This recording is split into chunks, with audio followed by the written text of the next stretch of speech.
حضرت عیسیٰ علیہ السلام کے زمانے میں ایک دھوبی تھا، لوگوں کے کپڑے آپس میں تبدیل کر دیتا تھا. تو لوگوں نے حضرت عیسیٰ علیہ السلام کو اس کے بارے میں بتایا کہ حضور یہ بندہ بڑا گڑبڑ بندہ ہے، سب کے کپڑے ملا دیتا ہے، تو آپ جو ہے اس بندے کے لیے کچھ کیجئے. آپ نے اللہ کی بارگاہ میں اس کی ہلاکت کی دعا کر دی. دھوبی اپنے معمول سے گھر سے نکلا، اس کے پاس 3 روٹیاں تھیں. ایک سائل آیا تو اس نے ایک روٹی اسے دے دی. سائل نے دعا دی، اللہ تعالیٰ تجھ سے آفات سماویہ یعنی آسمانی آفت سے تجھے بچا لے. دھوبی نے اس دعا سے بڑا متاثر ہوا، ایک اور روٹی دے دی. اس پر اس سائل نے دعا کی کہ اللہ تعالیٰ تجھے جملہ آفتوں سے محفوظ رکھے. اس نے تیسری روٹی بھی دے دی.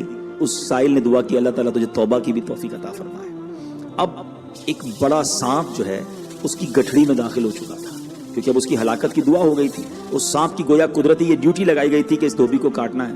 جب دھوبی کپڑے لینے کے ارادے سے اس نے گٹھڑی کے اندر ہاتھ ڈالا تو فرشتے نے اس سانپ کو لوہے کی ایک لگام ڈال دی اور وہ دھوبی سلامتی کے ساتھ واپس آ گیا. دھوبی کو پتہ ہی نہیں چلا کیا ہوا ہے. لوگوں نے حضرت عیسیٰ علیہ السلام سے عرض کی کہ اے روح اللہ، دھوبی تو صحیح سلامت واپس آ گیا، آپ نے تو اس کی ہلاکت کی دعا کی تھی، آپ تو اللہ کے نبی ہیں. ذرا سنو. حضرت عیسیٰ علیہ السلام نے اس دھوبی کو بلایا. فرمایا بتاؤ تم نے کون سی بھلائی کی ہے؟ کہتا 3 روٹیاں تھیں، وہ تینوں اللہ کی راہ میں صدقہ کی، اور وہ مجھے فقیر جو تھا وہ ہاتھ اٹھا کر جھولیاں اٹھا کر دعائیں دیتا رہا.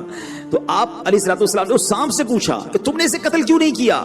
تو سانپ نے عرض کی اے اللہ کے نبی، اللہ عز و جل نے آپ کی دعا قبول فرما لی تھی اور مجھے اس کو ہلاک کرنے کے لیے بھیجا تھا. جب اس دھوبی نے سائل کو صدقہ دیا تو ایک فرشتے نے آ کر مجھے لوہے کی لگام ڈال دی. لوگوں نے یہ بات سنی، دھوبی نے یہ بات سنی، اسے بڑا تعجب ہوا کہ اتنا گناہگار میں، لوگوں کو اتنی تکلیف پہنچانے والا، صرف ایک نیکی کی اور مجھے آفت سے بچا لیا گیا. اس دھوبی نے توبہ کر لی کیونکہ اس سائل نے توبہ کی بھی دعا کی تھی. تو پتہ یہ چلا آفتوں سے بچنا چاہتے ہیں، مصیبتوں سے بچنا چاہتے ہیں، اپنے نام کا بھی، بچوں کے نام کا بھی، فیملی کے ہر فرد کے نام پر صدقہ نکالتے رہیں کہ یا اللہ صدقے کی برکت سے ان بلاؤں، ان وباؤں سے بچانا. بات ہے ایک جنگل کی اور وہاں ایک کوا رہتا تھا. آپ جانتے ہیں نا کوے کا رنگ بڑا کالا سیاہ ہوتا ہے، مگر وہ بڑا خوش تھا، بہت انجوائے کر رہا تھا لائف کو. طرح طرح کے کھانے کھاتا اور رات ہوتی تو کسی بھی خوشبودار درخت پر جا کر رات بسر کرتا، انجوائے کر رہا تھا اپنی لائف کو. اچانک اس کی نظر ایک سفید کبوتر پر پڑی. وہ سوچنے لگا کہ میں کالا اور یہ سفید، یہ کتنا خوبصورت ہے، کتنا اچھا لگ رہا ہے، مجھ سے زیادہ خوش تو یہ ہوگا. اب اسی خیال میں وہ پریشان رہنے لگا اور اسے رات کو نیند بھی نہ آئے. ایک دن وہ کبوتر کے پاس پہنچا اور کہا کہ تم کتنے خوش نصیب ہو، تمہارا رنگ سفید ہے اور میں تو کالا ہوں، تم سے زیادہ خوش تو کوئی نہیں ہوگا. کبوتر نے کہا پہلے میں بھی یہی سمجھتا تھا، لیکن جب میں نے طوطے کو دیکھا تو میں حیران ہو گیا کہ طوطے کے تو 2 رنگ ہیں، میرے پاس تو ایک ہی رنگ تھا. تو طوطا زیادہ خوش نصیب ہے، وہ زیادہ خوش ہے، وہ زیادہ لائف کو انجوائے کر رہا ہے. اب کوا کبوتر کو چھوڑ کر طوطے کے پاس پہنچ گیا. کہا طوطے تم تو زیادہ انجوائے کرتے ہوگے، کتنے خوش ہوگے کہ تمہارے پاس تو 2 رنگ ہیں جسم پر، تمہاری باڈی بہت خوبصورت لگتی ہوگی. طوطا کہتا ہے کہ پہلے تو میں لائف کو بڑا انجوائے کرتا تھا کہ واقعی میں بڑا رنگ برنگی ہوں، مگر جب میں نے مور کو دیکھا نا تو مور تو کئی سارے رنگ لیے ہوئے ہے، اتنا خوبصورت ہے کہ اس کو دیکھ کر مجھے لگا کہ میں تو کچھ بھی نہیں ہوں. اب کوا اڑتے اڑتے پہنچ گیا مور کے پاس. مور چڑیا گھر کے ایک پنجرے میں موجود تھا. پہلے تو وہ انتظار کرتا رہا کیونکہ بہت سارے لوگ مور کو دیکھنے آئے تھے. جب سارے لوگ دیکھ کر چلے گئے تو کوا مور کے پاس گیا کہ اے مور، ذرا یہ تو بتاؤ تم کتنے خوش ہو، کتنے رنگ ہیں تمہارے پاس، تم کتنے خوبصورت ہو.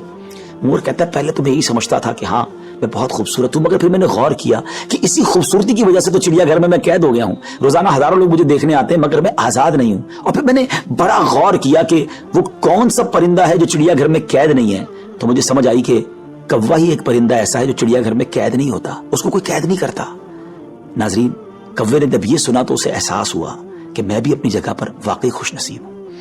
اب یہاں بظاہر تو یہ ایک فرضی واقعہ ہے، لیکن اگر اس کو ہم اپنی زندگیوں پر امپلیمنٹ کریں، اپنے بارے میں سوچیں. ہمارے پاس بہت کچھ ہے، لیکن جب کسی کو ہم سے زیادہ والے کو ہم دیکھتے ہیں نا تو ہمیں اپنی چیزیں کمتر نظر آنے لگتی ہیں. اپنا گھر چھوٹا لگنے لگتا ہے، اپنی موٹر سائیکل، اپنی گاڑی، اپنی سائیکل وہ ہمیں بڑی کمتر لگتی ہے جب کسی کی بڑی گاڑی دیکھتے ہیں، کسی کا بڑا گھر دیکھتے ہیں، کسی کی لائف سٹائل کو دیکھتے ہیں. جو ہے اس پر انجوائے نہیں کرتے بلکہ اس پر شکوہ کرتے ہیں، ناشکری کرتے ہیں. اس طرح زندگی نہیں گزرے گی. اگر آپ ہمیشہ اپنے سے آگے والوں کو دیکھتے رہیں گے تو پریشان ہی رہیں گے. اگر آپ نے موازنہ کرنا ہی ہے، کمپیریزن کرنا ہی ہے، تو اپنے سے کمتر لوگوں کو دیکھیں نا. کئی لوگ بڑی مشکل زندگی گزار رہے ہیں، اللہ نے مجھے اور آپ کو بہت خوشحال رکھا ہے. جی ہاں، اب بھی ہم لاکھوں کروڑوں سے اچھے ہیں، لیکن مسئلہ یہ کہ ہمیں تو آگے والوں کو دیکھ کر ڈیمورلائز ہونا ہوتا ہے. شکر ادا کیجئے، اور سبحان اللہ میرے رب کا تو وعدہ بھی ہے نا قرآن میں، لَإِن شَكَرْتُمْ لَأَزِيدَنَّكُمْ، تم میرا شکر ادا کرو میں تمہیں اور دوں گا۔ تو جب آپ اللہ کا شکر ادا کر رہے ہوتے ہیں نا کہ یا اللہ تو نے مجھے کروڑوں سے اچھا بنایا، تو وہ اور عطا فرماتا ہے، آپ اور آگے بڑھتے ہیں۔ تو بہرحال یہ چھوٹی سی حکایت ہے، اللہ کرے اس سے سبق لیں، ناشکری چھوڑ دیں اور شکر ادا کرنے والے بن جائیں۔